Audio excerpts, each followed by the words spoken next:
We have some incredible national parks in this country. The most visited one is right here in the South and contains a glorious mountain range, the Great Smoky Mountains, also known as the Smokies. Meet us at the table as we discuss this ridge that straddles the border between North Carolina and Tennessee.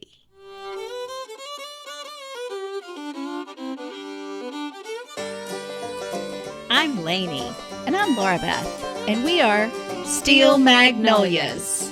The strength of steel with the grace of a magnolia.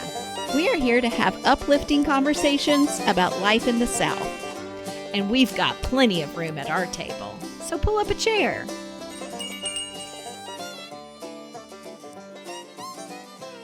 Welcome back to Steel Magnolias podcast. Hey, before we jump into today's topic, I wanted to let you guys know that we have partnered with Orca for this month, the month of April, because they are launching some new products, and I'm pretty excited about them. Yes, we love their products that we've already experienced, so these are sure to be great. Yeah, I'm still carrying around my Christmas plaid Vino tumbler. Yes. They call it the Vino, but I use it for my coffee. Because it looks like a stemless wine glass. Yes. But it keeps it so hot. Okay, temperature matters with drinks. Be it that you want your hot or you want your cold. So all of that matters. Yes. And so these two new products, the Traveler and the Camper.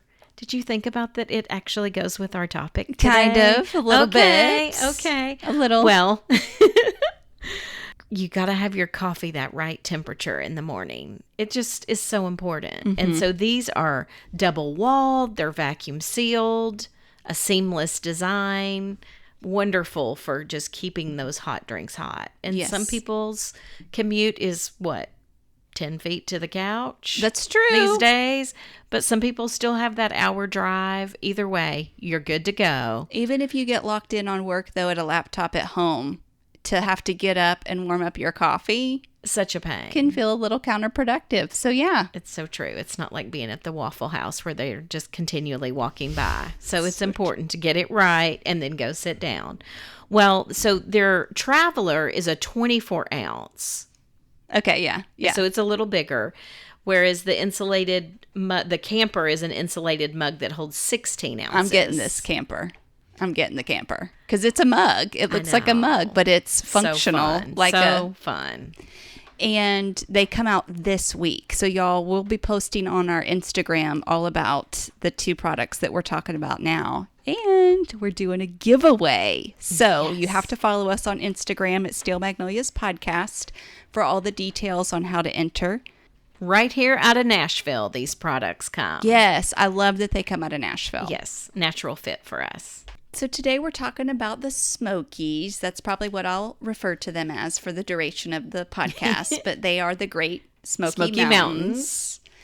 And, there is something about being in the mountains. I know a lot of people swing towards the beach or to more, museum or sightseeing types of trips. But there are some killer benefits to vacationing in the mountains. So many benefits. I even looked some up. I mean, beyond health benefit, bonding relationally, if you're with another person or a family, like you're working through things together, you're figuring out how to set up camp together, those sorts of bonding moments. Hopefully not too many fights.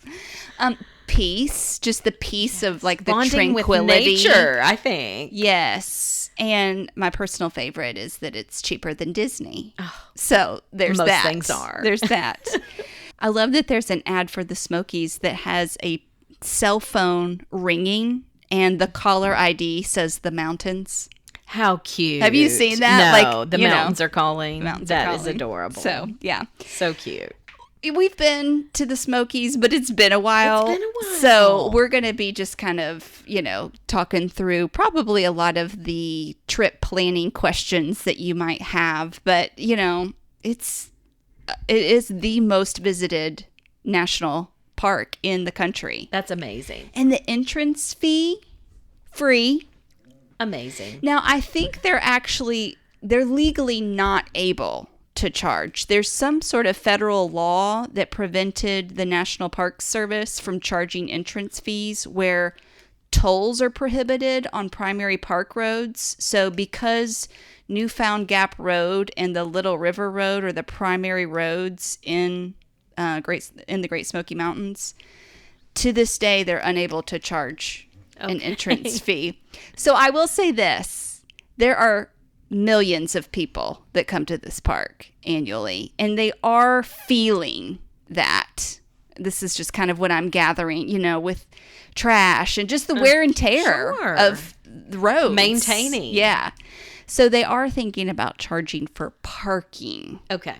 But I even think that's probably going to be pretty minimal. So this is... Well, maybe that is even our little way to give a call of like, hey, if you're in a position to throw in a donation, yeah, do it. That's true. That's true. They do have those kinds of things. That's true. So the Smokies are named for the blue mist that seems to hover around the peaks of the mountains. The Cherokee called them Place of the Blue Smoke. Okay. And the Cherokees being the original settlers of this area. So a little history. Between Knoxville, Tennessee and Asheville, North Carolina, there were quite a bit of notable contributors between those two cities of people that advocated for this to become a park. Okay. Which I just forget about. I'm like, oh yeah, there was a time when this wasn't a park. And it primarily happened between the mid-20s to 30s. So there's a guy named Colonel David Chapman. He played a leading role in bringing the idea of a park to fruition, especially on the Tennessee side. Because like we said in our intro, this straddles North Carolina and Tennessee. So the period of like 1923 to 25, that was a particularly crucial time in recruiting advocates who would push this goal. And there was a lady named Ann Davis who she herself entered politics in 1924 and was elected the first female from Knox County to serve in the Tennessee State House of Representatives. So she's in the mix of this. That's fine. She was an advocate for the making of a park. But I just thought this was a really cool mix of people. And again, these are just some of the ones that I found in doing some research. I'm sure there were droves of people that had to put blood, sweat, and tears into this. But you had a backpacker named Paul Fink. There was an early settler named Horace Kepfart. Japanese photographer George Massa. Knoxville Mayor Ben Morton, North Carolina State Senator Mark Squires, Knoxville photographer Jim Thompson, and editor and co-publisher of the Asheville Citizen Time, Charles A. Webb. So, all key players. That's how you get stuff done. You pull influence from everybody, from those that have been walking the park to those that have Senate offices, right? And taking photos of it. Yes, exactly.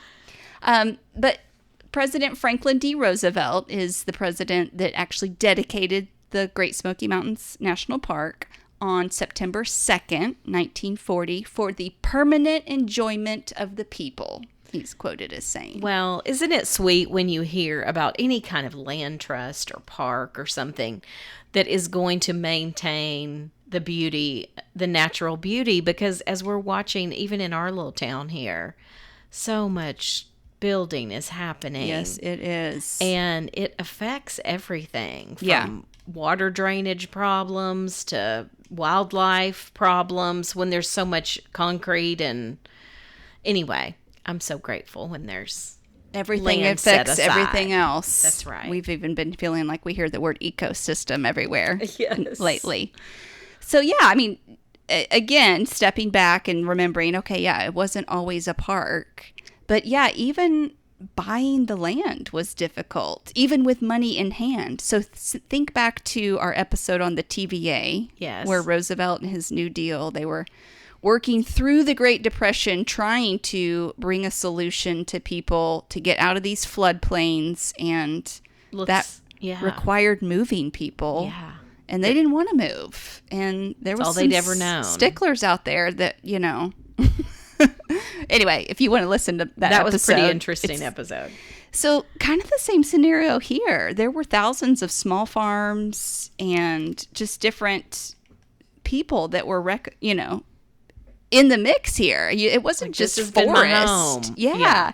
And even timber and paper companies had valuable equipment and very established. It's just more than when I started thinking about it, I was like, oh yeah, it's more than just putting a sign up and saying, this is open to the public. We'll put down some paved trails for y'all to walk on. So yeah, I mean, by 1934, the state of Tennessee and North Carolina had transferred deeds for 300,000 acres to the federal government. Okay. It's a lot of land. I actually feel like we mentioned Roosevelt quite a bit on here, but he was pretty integral in the TVA piece. The whole New Deal was a big deal for the South. Yeah. And I didn't even realize or remember till recently that he served 4 terms. 4. Well, that gives you a lot of time to get stuff done. That's why we mention him probably even more than another too, because it's like twice the presidency potentially. So yeah, he served from 1933 to 1945. Okay. So on July 18th, 1940... There was also so much changing in our world in that time, too. Yes. Like, so just with... It was unprecedented. Industry and everything. Unprecedented for him to even take a 3rd term. So his farewell address states that it was because of his age, but his successors saw it as necessary defense against monarchy, is what I read. Okay. So anyway, there were no formal laws written about term limits, and when World War II broke out in Europe, Roosevelt agreed to run for a 3rd and then 4th term. So that's how that all happened. Anyway, I wanted to mention money raised for the park because everyone from school children collecting pennies to the Rockefellers donating millions. All people from all walks of life stepped up to supplement state funds needed to purchase the lands that were then eventually transferred to the National Park Service. So I just think that's interesting. Children donating. That's the sweetest. Like that is a probably bigger percentage of what they had than the Rockefellers' millions. Well, for sure. And I even just think that that's cool thinking of when it was dedicated by Roosevelt, him saying, for the permanent enjoyment of the people. Like, it was pretty much everybody that had pitched in, all different walks of life. So sweet. I don't know, I thought that was cool. So let's talk about some things we could do in the park, right? So camping, for one. I'm sure a lot of people think about camping if you're into that sort of thing. Well, there's all kinds of different, some people all are kinds of things you can do accommodation-wise, from just a tent camp to a little, what do they call it, tiny house. There's all different kinds of things you can do now. Yes, and you can do what they call backcountry camping, meaning you're not parked at the car. You are hiking up into a destination that's marked, and I've done backcountry camping one time. We never made it to the destination spot, so we just kind of camped where we camped because it was like nightfall. And I'm just going to say right now that I'm not a fan of that at all. I am not a fan of that. And I am not too proud to do what they call front country camping, which is camping near your car. Yes. I'm not afraid, and no shame. So yeah, there's campsites with the typical fire grate and picnic table, and you can do it that way. That is pretty fun though, because it's like there's some things already established for you. I'm not having to cut wood and rub sticks together. Yeah, there's large campgrounds too if you've got groups, a big group, or like 8 or more people, I think is what they consider a group. So yeah, there's areas and facilities for even large groups. And I gotta have a shower. I'm not doing the I need a toilet, and if I'm camping. Yes, exactly. What else? Hiking's obviously going to be a very popular thing there. I would say just go ahead and get with a local guide. Friends of the Smokies is a group that does guided hikes, so they know their way. They can help accommodate you. Give you all the tips. I mean, there are black bears, and like there's things you need to know, know, how to maneuver, and so don't just take this flippantly. Well, so you mentioned bears. My first time seeing a black bear was in the Smokies. They're all over that area. So again, And I if recommend... they have babies, it's the cutest thing you've ever seen. But mamas are protected. Yes, I saw the baby, and then I was like, oh my gosh. That means there's a mama somewhere. And yeah, and this was very far away, but it still had me shaking a little bit. And since this is forest primarily, it can be a little hard to see wildlife because it's so densely forest. So there's some open areas of the park. One example is like an area called Cades Cove. Yes. That offers some of the better opportunities to see like deer, elk, or like black bear, like we said, turkeys. Well, I would say that that's actually a gem that should not be missed, Cades Cove. I mean, it's beautiful. Yeah. If you're into wildflowers or wildlife, hiking, that's a definite must on a trip to the Smokies. And for all ages and levels, there's things to do. Right. You can drive so much of this park, and I will say it is a doozy. Whether you're a passenger or you are driving, probably white-knuckling the steering wheel, it could be hard to not get car sick. This is actually the first place I remember getting car sick. Okay, well, I'm very prone to that, so. You are. Yes, you are. I need to be in the front. Yeah, so bring a Sprite or a ginger ale. Seriously. And there are crazy cyclists. It's not recommended. I'm talking bicyclists, actually. I know there's motorcyclists that do it too, but the real ones that are so dangerous are the bicyclists. And there is steep terrain, coming Those around people curves. I wouldn't even do it for the strenuousness of it, but it seems so unsafe. But they are out there. So, I mean, it is quite the experience to drive. And that is why motorcyclists like it too, because of the curves. Like that makes the drive they kind love of curves. fun. Yes. But bicycling, yeah. So just giving you a heads up. I feel like that we kind of talked about this when we had our episode on the Blue Ridge Parkway. Yes. We talked about driving and motorcyclists and all that. The Blue Ridge Parkway is the scenic motor route extending 469 miles, primarily through the Blue Ridge segment of the Appalachian Mountains, which is in the western portion of Virginia and North Carolina. So the Smokies are a sub-range of the Appalachian Mountains, and they form part of the Blue Ridge province, if that makes sense. So if you want to know a lot about even the Blue Ridge Parkway, we did a whole episode on that too. You can fish. There's fishing in the park. Great fishing for men and women to dive into. This park has about 2,900 miles of streams within its boundaries. I'm going to say that again. 2,900 miles of streams within its boundaries. That's wild. And approximately 20% of the park's streams are large enough to support trout populations. Which lots of people like to fish for trout. Yes. Fishing is permitted year-round in the park from 30 minutes before official sunrise to 30 minutes after official sunset. So fishing's allowed in all the streams. I'm sure you have to get a permit, but that would be the case anywhere. No matter you're where fishing. Yeah. That's right. Yeah. In fact, sometimes that's something you don't think about and you need to get done ahead of time. Sure. Yeah. So, yeah. Look into all of that.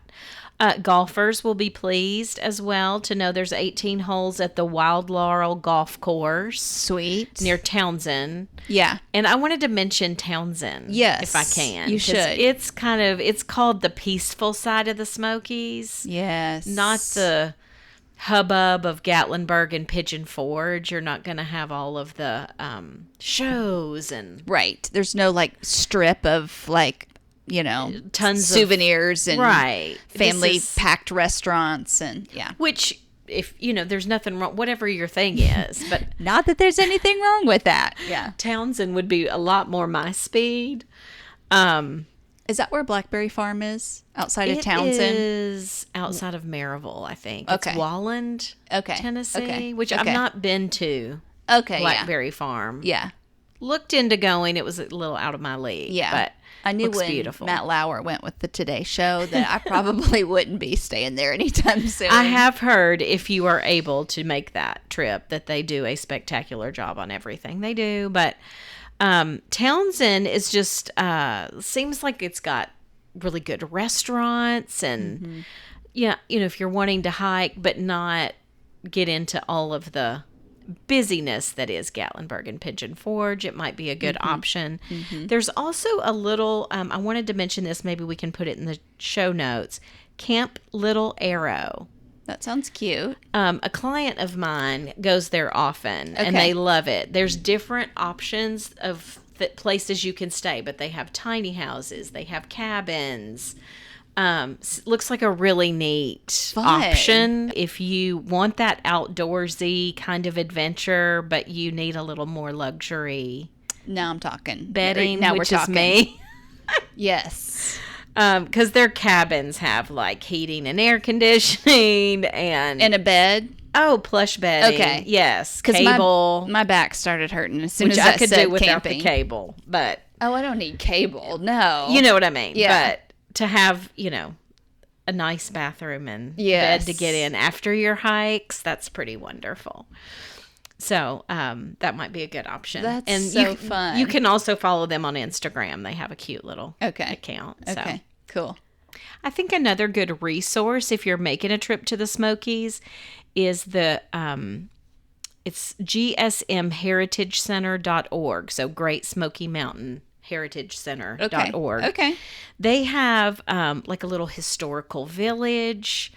They try to do some like culture, maintaining some of the That's cool. culture and history of the area. They have permanent exhibits and some rotating exhibits, but they'll also have some concerts that happen on the property there. Okay. So that might be a good resource if you're wanting to plan a trip to kind of check out their calendar and all That's the fun. goings on with the Heritage Center. That's so fun. I forgot to mention this earlier. If you do like hiking, and maybe even you live near this area, that Friends of the Smokies that I mentioned that does the guided hikes. So they're a nonprofit organization, and they oftentimes are looking for volunteers to hike at least one designated trail and submit a report on their findings. Okay. I don't even know what all kinds of things that would entail, but that could be fun too for somebody that is really into hiking. Absolutely. And wants to find a place to serve. Sounds really fun. I also want to mention the Teca Lychee Caverns in Townsend. Okay. Now, this is called the greatest site under the Smokies. And I was thinking this could even be a fun thing to do on a rainy day. Like if you're up there and it's a rainy day. Because in these caverns, you're indoors. You're indoors. That's true. You're may covered. have You're outdoors, but indoors. Little dripping here and there. Yeah. Lots of stalactites and stalagmites. Remember those words? Yes. From the drips. But pretty much you'd be dry on a rainy day. It's also the highest rated cave or cavern of the eastern United States. So, whoa. There you go. That's a medal. And remember, I believe we've talked about this once before, but there's the Celebration of Fireflies. Yes. I'm so glad you're mentioning this. Yes. So it's mid-May to mid-June. Yes. And it's this like remarkable and rare phenomenon that happens where these fireflies get synchronized. Yes. It's like a mating call kind of a thing that's happening. It's supposed to be absolutely beautiful, but you do have to have I think it's reserved tickets or something. Yeah, because they have to, not have hordes of people, or obviously they're not gonna. Right. And there's rules. Like I think you have to have some kind of, I don't know, red cover over your flashlight or something. Like it's like you're trying to not interrupt the That's true. light. Yeah. That's happening. If everybody's got their cell phone out there taking pictures and running flashes. Yeah. Anyway, that's something I would really like to see. I would love to see that. I mean, it looks like from clips I've seen, like almost totally magical. Symphonic. Yes. Like just very much organized. Like beauty. I don't know. Like, it just God's is such symphony rhythmic. happening. Yeah. That's cool. And streaming it does not do it justice. So you'd have to go. Oh my goodness. Do you remember we tried to stream something and it ended up basically being like a nerd talking about... It was like a PowerPoint awful. presentation on like the Firefly, like the history of, not what we were looking for. Not what we were looking for at all. So I mean, overall, just an incredible park to get to visit. It's it's East Tennessee, so it's going to be drivable from pretty a lot drivable. Of the east. Yes, and I mean, I didn't even mention like horseback riding. We said fishing, hiking, camping, Golfing. I'm sure there's even glamping. We didn't use that word, but if that's still a thing, I'm sure there's some glamping out there. But a really, really stellar park.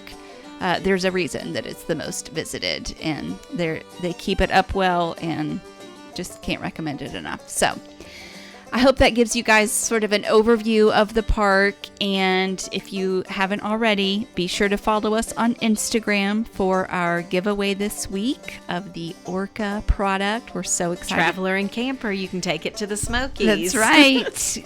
Okay. Well, the mountains may be calling and you'll get to enjoy that beautiful, peaceful scenery. But if you're not going to get to go right away, I still want to say, peace be with you, Laura Beth. Oh, thank you. And also with y'all.